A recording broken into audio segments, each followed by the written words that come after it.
अस्सलाम वालेकुम नाज़रीन, उम्मीद है आप सब ठीक होंगे, खैरियत से होंगे। कुछ बहुत अहम तरीन अपडेट्स आपके साथ शेयर करनी है। बाकायदा तौर पे डी चौक के हवाले से, डी चौक जाने के हवाले से दोबारा तैयारी कर ली गई है। अगर मैं ये कह रही हूँ तो उसके पीछे वजह क्या है? सख्त तकारीर कल जो की गई, आज एक और कन्वेंशन है। हामिद बिन ने एक बहुत बड़ा इंकशाफ किया और उसके साथ साथ एक वीडियो है जिसको छुपाने की कोशिश की जा रही है। हुकूमती लेवल के ऊपर, सरकारी सतह के ऊपर कोई और वीडियो सामने आ रही है और असल में वो वीडियो जो है उसकी रियलिटी क्या है, क्या मामला है, तमाम तर चीज़ें आपके सामने रखते हैं। लेकिन आगाज़ करेंगे केपीके से। कल केपीके के अंदर सवात में एक कन्वेंशन था। मुराद सईद ने जिस तरीके से एक एक रूह, आप कहते हैं जान डाल देना दोबारा एक तहरीक के अंदर, या दोबारा से चीज़ों को मोबिलाइज करना, दोबारा से एक मोमेंटम बनाना, दोबारा से एक ताकत देना पूरी तहरीक को, एक कर दिया ये काम तो गलत नहीं होगा। आगाज़ ये कल हुआ सवात से। सवात में जो कल तकरीर सामने आई वो बहुत खतरनाक थी, बहुत खौफनाक थी। तकरीरें तो एक हद तक थी ना, बात करने वालों से जब बात की गई, जब जो रिपोर्टर्स वहाँ मौजूद थे, जो वहाँ बताते हैं लोग जो वहाँ पर थे, जिन्होंने तमाम तर ग्राउंड रियलिटी देखी, जो लोग हैं वो बिल्कुल मुख्तलिफ तरीके से चार्ज्ड हैं। लोगों का इस बार जो एक डी चौक जाने का या जो पूरे का पूरा प्लान है, पूरे का पूरा लाहेमल है, उस पर जो अमल दरामद करने की हवाले से जो स्ट्रैटेजी है बिल्कुल मुख्तलिफ तो है ही। लेकिन केपी के जो लोग हैं वो इस बार सिर्फ एक सवाल नहीं कर रहे कि इमरान खान कब बाहर आएगा। सवाल उनका एक और भी है कि क्या केपी में कोई एक और ऑपरेशन शुरू होने जा रहा है। सवाल उनका ये भी है, जो ड्रोन अटैक हुआ कार्टलिंग वाला, उसके हवाले से भी ऑब्वियसली उनके बहुत सारे सवालात हैं, उसके हवाले से भी उनकी रिजर्वेशंस अपनी जगह मौजूद हैं। और ये वो तमाम तर चीज़ें हैं जिस पर केपी के लोग इस वक्त शदीद गुस्से में हैं। मिनरल्स एंड माइंस वाला मामला अपनी जगह पर मौजूद है। तो अब केपी के लोगों का एक मुद्दा सिर्फ नहीं रह गया इमरान खान की रिहाई, अब वो तमाम तर चीज़ें इकट्ठी हो गई हैं, कलेक्टिव हो गई हैं। तो अब लोग किस तरीके से क्या रिएक्शन देते हुए निकलेंगे, और ये मैंने आपको पिछले व्लॉग्स में बताया कि बाकायदा अब जो तैयारी हो रही है, पहले तो फ्रंट के ऊपर 10,000 जवान होता था, जो लड़ता हुआ आगे आता था और जो रास्ते क्लियर करना जिनका टास्क, जिनकी जिम्मेदारी होती थी। लेकिन अब जो है बाकायदा तौर के ऊपर 60 से 65,000 नौजवानों को इस काम के लिए कहा जा रहा है, तैयार किया जाएगा, जो रास्ते क्लियर करवाएंगे, जो बाकायदा तौर पे फ्रंट फुट के ऊपर लड़ेंगे, तमाम तरफ फस्तायत का मुकाबला करेंगे। कल जो तकरीरें हुई वो तो अपनी जगह पर हैं ही। कल जिस तरह से लोग वहां पहुंचे 26 नवंबर के बाद था कि लोग बहुत डर गए हैं, लोगों के अंदर एक खौफ मौजूद है और लोग उस तरह से निकलेंगे नहीं। लेकिन कल जो जुनैद अकबर खान ने तकरीर की ना, अब आप अंदाजा लगाएं कि एक जिम्मेदार आदमी, एक ऐसा आदमी जिसके पास एक ओहदा है, एक ओहदेदार है, जिम्मेदार है, हुकूमती लेवल के ऊपर है, एक एमएनए है, अगर वो इस किस्म की बातें कर रहा है तो आम आदमी, आम अवाम जो ग्राउंड के ऊपर आम पख्तून मौजूद है, उनकी जुबान क्या होगी।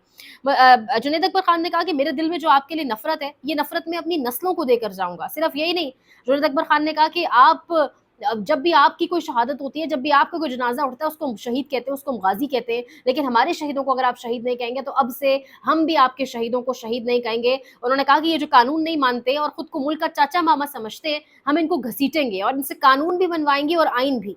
वो दौर गया जब लोग आपसे डरते थे, आपने खुद अपनी इज्जत खत्म की है। इसके साथ साथ हम इदारों के साथ बातचीत की ख्वाहिश रखते हैं, लेकिन इसे हरगिज हमारी कमजोरी मत समझो। हम सिर्फ क़यादत के हुक्म की वजह से पुरअमन है, वरना ये जो तुम 9 मई को ड्रामा करते हो, इस दफा हम निकले तो आपको हम मुजम्मत के काबिल भी नहीं छोड़ेंगे। और फिर जो मुराद सईद ने तकरीर की, उन्होंने जो बीच में कहा कि कहानी जो तुमको दिखाई गई है, लोरी जो तुमको सुनाई गई है, खुदा की कसम वो कहानी नहीं है, तुम्हें बेतहाशा तमाशा दिखाकर कहानी को तुमसे छुपाया गया है। कहानी तो लोगों तुम्हारा लहू है। सिर्फ यही नहीं, उन्होंने दोबारा तकरीर की, जब मजीद जो उनकी तकरीर के चंक सामने आए, उसमें उन्होंने एक बीच में जो एक, आप कह लें, एक फिक्रा उन्होंने बोला, वो बड़ा कैची इसलिए था। उन्होंने कहा कि वक्त आने दे, बता देंगे तुझे ए आसमां, हम अभी से क्या बताएं क्या हमारे दिल में है। तो ये शायद वो आने वाले दिनों में जो तहरीक चलने जा रही है उसके हवाले से बात कर रहे हैं, और ये शायद वो इशारा देना चाह रहे हैं कि हम अपनी प्लानिंग अभी किसी को बता नहीं सकते, हमने जो प्लान आउट किया है या जिस तरीके से हम निकलेंगे। लेकिन उन्होंने कहा है कि अपनी पार्टी के तंजीमी ढांचे की जानिब से एक कॉल का इंतजार करें, तैयारी रखें, खासतौर पर वो वर्कर, वो लड़ने वाला फाइटर जो फ्रंट फुट पे होगा, अपनी तैयारी रखे और किस तरीके से लोगों को मोबिलाइज करना है, मार्केटों में, कॉलेजेस में, यूनिवर्सिटीज़ में जाए, लोगों को मोबिलाइज करें। और बहुत जल्द कॉल आएगी, अपने जो मेन आपका जो एक आपका हदफ है उसके ऊपर नजर रखें, जो ऑब्वियसली इमरान खान की रिहाई से शुरू होकर वहीं पर खत्म हो जाता है, क्योंकि जब इमरान खान की रिहाई होगी तो बहुत सारी जो चीज़ें साथ हैं वो सारी की सारी खुद ही अचीव हो जाएंगी। तो ये तमाम तर मामला इस वक्त केपी में जारी है। आज करक के अंदर कन्वेंशन है।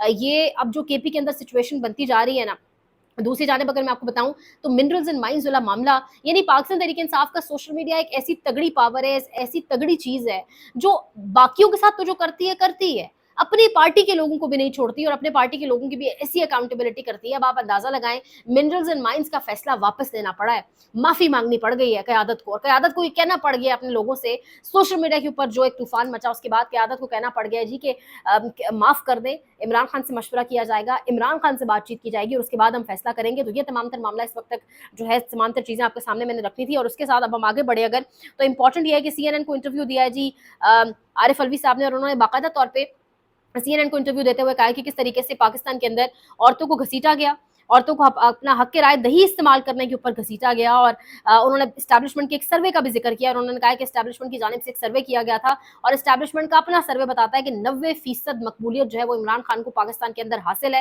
اس کے ساتھ ساتھ ایک حامد بن نے ایک بہت بڑا انکشاف کیا ہے. جو سچویشن اس وقت بنی ہوئی ہے, جس طریقے سے پاکستان تحریک انصاف کی وہ قیادت جو رہا ہے, جو گراؤنڈ کے اوپر موجود ہے, وہ کوئی سٹیپ نہیں لے رہے. جس طریقے سے منرلز اینڈ مائنز کا معاملہ, قومی سلامتی کمیٹی اجلاس کے اندر شرکت, یہ تمام تر وہ چیزیں تھی جو عمران خان کی مرضی کے بغیر یہ لوگ کرنے جا رہے تھے. وہ تو عوام نے, ان کے سوشل میڈیا نے ان کی ایسی درگت بنائی کہ انہیں اپنے فیصلے ریورٹ بیک کرنے پڑے, واپس لینے پڑے. تو اب حامد میر صاحب نے اس کے اوپر انہوں نے ایک انکشاف کیا ہے. وہ کہہ رہے ہیں کہ PTI رہنما جو گرفتار نہیں, ان کی ایک بہت بڑی تعداد کمپرومائزڈ ہے, وہ ایک طرح کا فارورڈ بلاک ہے, مگر وہ اعلان نہیں کر رہے. انہیں پتہ ہے کہ اگر اناؤنس کیا تو وہ ختم ہو جائیں گے. بظاہر وہ عمران خان کے ساتھ ہے, مگر عمران خان کو بھی پتہ ہے کہ وہ میرے ساتھ نہیں ہے. مطلب یہ بڑی امپورٹنٹ چیز ہے کہ مزے کی بات کہ عمران خان کو پتہ ہے کہ اس کے ساتھ نہیں ہے, بظاہر تو اس کے ساتھ ہے لیکن جانتا خان بھی ہے. یا مجھے یاد آیا اعظم سواتی کی بات. اعظم سواتی نے خان کو کہا کہ کھوٹے سکے ہیں آپ کی جیب میں, جس پر اسد طور نے کہا کہ یہ بات سن کے تو خان ہنسا ہوگا, کیونکہ وہ جانتا ہے اعظم سواتی بھی کھوٹا سکہ ہے. تو خان کو پتہ شاید سب کا ہے, لیکن اس وقت وہ جانتا ہے وہ کوئی ایسا کام نہیں کر سکتا جس سے مزید جو ہے پارٹی کا مسئلہ ہو یا پارٹی دلدل میں پھنسے. لیکن یہاں پر اوبویسلی خان کو یہ بھی پتہ ہے کہ اگر پارٹی مزید دلدل میں پھنستی بھی ہے یا مزید توڑ پھوڑ ہوتی بھی ہے پارٹی کے اندر, تو اس کا فرق نہ بیانیے کو پڑے گا, نہ عمران خان کو پڑے گا, نہ اس کی رہائی کے معاملے کو پڑے گا, نہ عوام کو پڑے گا. کیونکہ عوام اور خان کے بیچ اب کچھ نہیں ہے, کوئی لائن, کوئی بیریئر, کوئی رکاوٹ نہیں رہ چکی ہے. ہر رکاوٹ جو ہے بالکل بڑا کلیئرلی نظر آ رہا ہے کہ ختم ہو چکی ہے. اب یہاں پر جاتے جاتے اب امن سلامتی کمیٹی کا اجلاس, نواز شریف کی عدم شرکت, طبیعت خراب, کوئی بھی ملکی جو ایک ملکی سطح کے اوپر معاملہ ہے, وفاق کی سطح کے اوپر معاملہ, اس میں نواز شریف کی شرکت ہم نہیں دیکھتے. پنجاب کی سطح پر کوئی بھی معاملہ اگر ہوتا ہے ان کیس, تو وہاں وہ پہنچ جاتے ہیں. بیلاروس کا دورہ, وہاں پر پہنچے سب کے سب, اپنی PR, اپنی CVs obviously بہترین کرنی تھی. وہاں پر مریم نواز بھی پہنچی, مریم نواز کی بیٹی بھی پہنچی ہیں. وہ جو ویڈیو آئی ہے, مریم نواز اپنی بیٹی سے ملوا رہی ہیں, انٹروڈکشن کرا رہی ہیں بیلاروس کے عہدیداران سے, اور بھائی بھی مریم نواز کے پہنچے, نواز شریف پہنچے, شہباز شریف پہنچے, پوری فیملی. یعنی وہ میں بھی سن رہی تھی, کسی نے بڑا خوب کہا تھا کہ جیسے شادی نہیں ہوتی, خالہ کا بیٹا, چچا کا بیٹا, ماموں کا بیٹا, ماموں کے بیٹے کی بیٹی, یعنی پورا کنبہ وہاں پہ پہنچا ہوا تھا. اور جو ویڈیو سرکاری چینل نے جاری کی, اس میں بہت ساری چیزیں ایڈیٹڈ ہیں. اصل ویڈیو سوشل میڈیا کے لوگوں نے نکالی, بیلاروس کے میڈیا نے جو چلائی, اس میں پوری کی پوری فیملی موجود ہے, انٹروڈکشن کرایا جا رہا ہے. مریم نواز بڑے بہترین, بڑے کرم جوشی کے انداز سے مل رہی ہیں بیلاروس کے صدر سے, اور یہ تمام تر چیزیں اپنی سرکاری ویڈیو جو جاری کی گئی اس میں نہیں دکھائی گئی. تو تصویریں بولتی ہیں, اس سے زیادہ کوئی تجزیہ نہیں کریں گے. لائک کریں, شیئر کریں, سبسکرائب کریں, کامنٹ سیکشن میں جا کے فیڈ بیک کا اظہار بھی کریں. کرک کے کنونشن سے کیا نکل کر آتا ہے اور معاملات کس طرف جاتے ہیں, تمام تر چیزیں آپ کے سامنے رکھیں گے. لیکن بظاہر حالات و واقعات دیکھ کے لگ رہا ہے کہ ڈی چوک کی تیاری دوبارہ سے شاید کر لے گئی. اپنا خیال رکھیے گا, اللہ نگہبان.